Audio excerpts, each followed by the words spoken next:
dédé wo gbogbo ará ilé, ẹ káàbọ̀ sórí ètò mi lénìí. Kí bẹ́ẹ̀ gbọ́n ṣe mọ̀, orúkọ mi ni Dr. White. Ẹ káàbọ̀ sórí ètò lénìí, dókítà yín.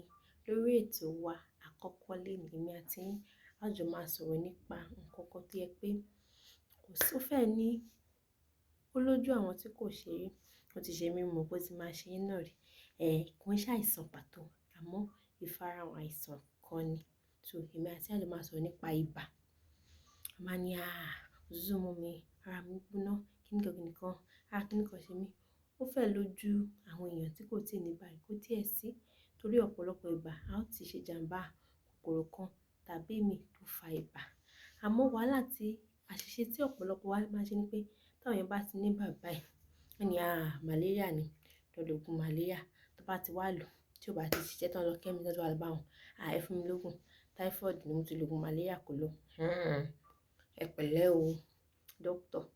Ẹ jẹ́ ká jọ sọ̀rọ̀ lénìí lórí ibà. Kí ló ń fa ibà? Kí ni kí n ṣe tí èèyàn bá ní ibà? Àti bẹ́ẹ̀ bẹ́ẹ̀ lọ. Ibà ó jẹ́ ìfarahàn àìsàn.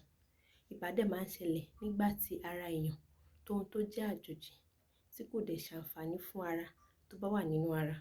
Ó jẹ́ ọ̀nà tí ara ń gbà láti jà láti pa ohun àjòjì yìí.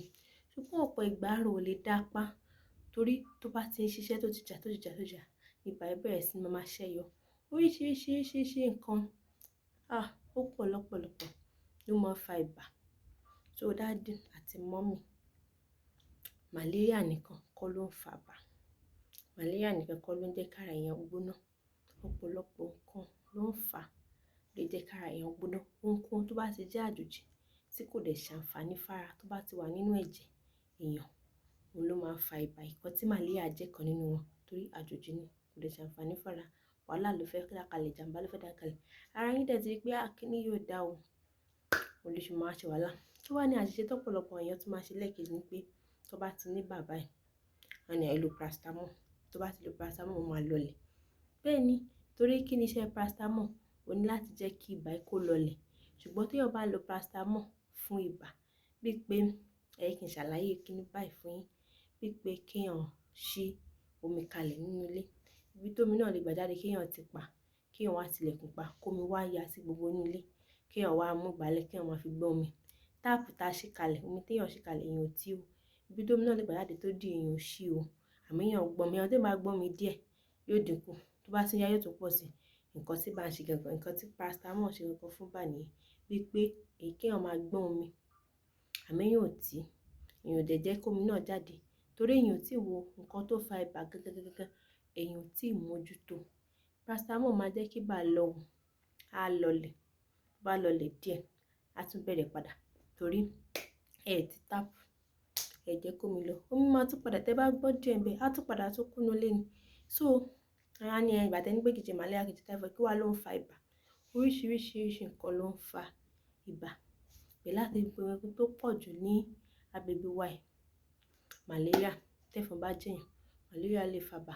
Kòkòrò inú ẹ̀jẹ̀, ohunkóhun tó bá ti jẹ́ kòkòrò, àwọn kòkòrò àìfojúrí ẹgbẹẹgbẹ̀rún ó pọ̀ lọ́pọ̀lọpọ̀ ló lè fa ibà. Kòkòrò tó bá wà nínú àyà tó lè fa kọ́, kòkòrò tó bá wà nínú ikùn tó yẹ kí wọ́n yàgbẹ́, kòkòrò nínú ilé ìtọ̀, nínú egungun, nínú egbò gan tí èèyàn ní lára ló lè fa ibà. So kò ṣẹ̀ṣẹ̀ ẹni tí kò lè ní ibà. Bébì, ọmọ òòjọ́ tí èèyàn ṣẹ̀ṣẹ̀ bí ó lè ní ibà tó bá ní kòkòrò.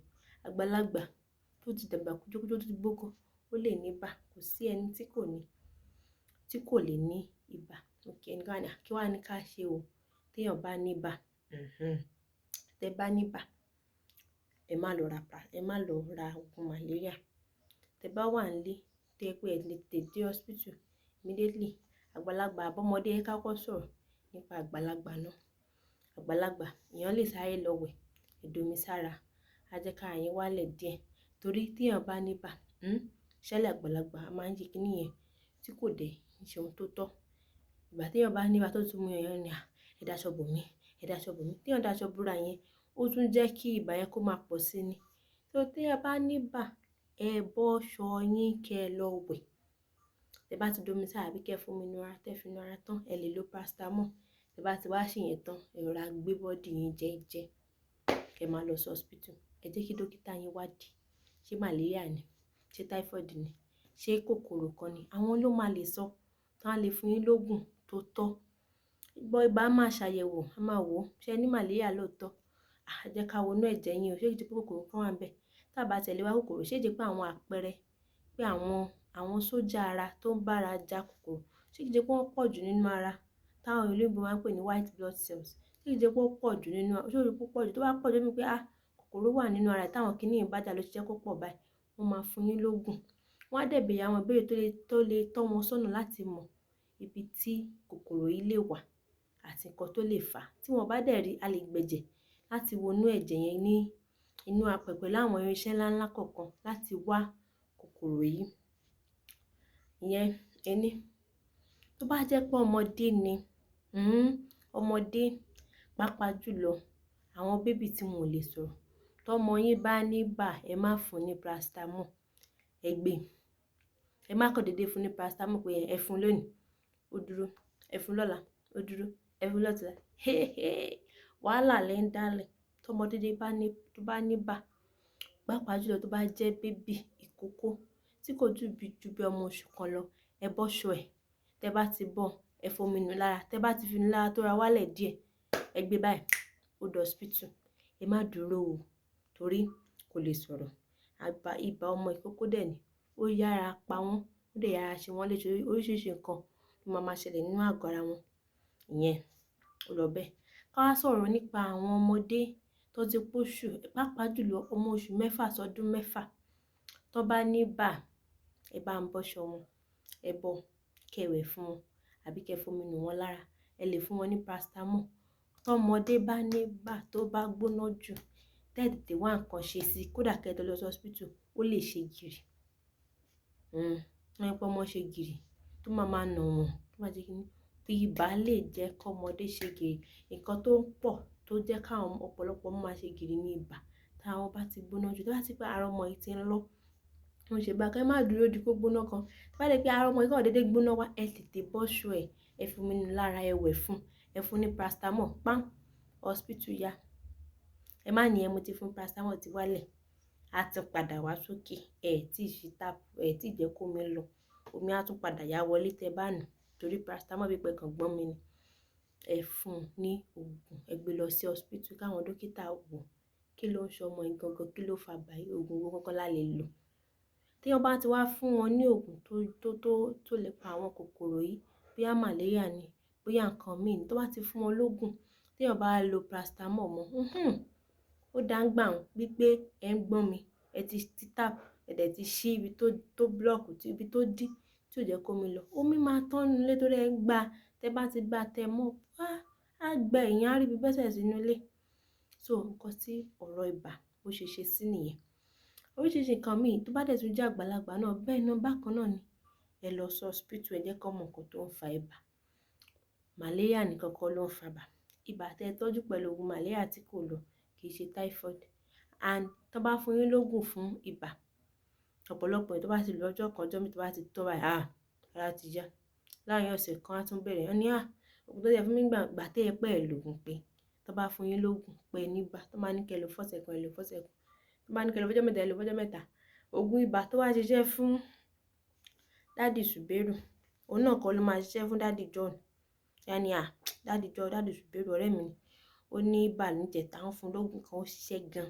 Bá ń gbà wá. Ẹ mọ̀ kó bá ara yín o. Ẹ mọ̀ kó bá ara yín. Ẹ wá jẹ́ ká lọ sórí àwọn olóyún. Kí ló máa ń fa ibà àti pé kí ni kí olóyún jẹ tó lóyún bá ní ibà. Ṣé yára nǹkan tó jẹ́ kí èèyàn tètè bímọ kògbókògbó fáwọn olóyún, òun ní ibà. Torí tí ibà bá ti lè mú olóyún, ó túmọ̀ sí pé kòkòrò wà nínú ẹ̀jẹ̀. Kíni yóò dẹ̀ lè fa kí àwọn nǹkan kan kó má wà nípò tó yẹ kó wà, tó lè jẹ́ kí ọmọ máa mú ẹni, tó dẹ̀ jẹ́ kó bímọ kògbókògbó. Tó lóyún bá ní ibà, ẹni tó bá tẹ̀ lọ́kì ló máa bímọ kògbókògbó, ó lè jẹ́ kóyún gan wálẹ̀. Tó lóyún bá ní ibà, kí tí àwọn ẹlẹ́mọ̀ lo paracetamol fún, wọ́n lò láàárọ̀ lọ́sàn lálẹ́. Tó bá ti ní ibà, tó bá ti lo paracetamol lẹ́ẹ̀kan, kó lọ sí hospital. Kí ló fa ibà yìí? Kó tó di pé ó ṣe ìpalára fún ìyá, á tán mọ́. So ó dà pé a ti jọ sọ̀rọ̀ yẹra wa lénìí díẹ̀ wípé tẹ́ bá ní ibà, ẹ má jókòó sílé, ẹ wẹ̀, Tó bá yẹ pé ọmọdé ni ẹ nura fún, ẹ wẹ̀ fún wọn. Ẹ fún wọn ní paracetamol. Paracetamol yìí ó kàn gbọ́n omi lásán ni o. Kò tíì ṣiṣẹ́ ìtọ́jú ibà náà. Tẹ́ bá ti fún wọn tán, kẹ́ tètè gbé wọn lọ sí hospital. Tí a fi fún paracetamol ní pé kí ibà fi wálẹ̀. Tẹ́ bá délé ìwòsàn, àwọn dókítà yín wọ́n á béèrè, wọ́n á ṣàyẹ̀wò tó tọ́, wọ́n á dẹ̀ mú oògùn tó tọ́ láti fi tọ́jú ibà yìí. Ẹ má gbàgbé wípé ìlera lọ́rọ̀ o. Ẹni tó bá ní ìlera tó lálàáfíà ló ń ṣiṣẹ́. Ẹni tó bá ṣiṣẹ́ tó ní ìlera, ó ló ń jèrè iṣẹ́. Èmi àti yín, a ò ní fàìsàn ló gbà wá o. Ẹ máa bá mi kálọ lórí ètò yìí. Tó bá tún ti jọ́ mi, a ó máa pàdé. Láti máa sọ̀rọ̀ nípa nǹkan kan tẹ́ fẹ́ mọ̀ nípa ẹ̀ lẹ́kùnrẹ́rẹ́. Èmi ni dókítà yín. Ó dàbọ̀.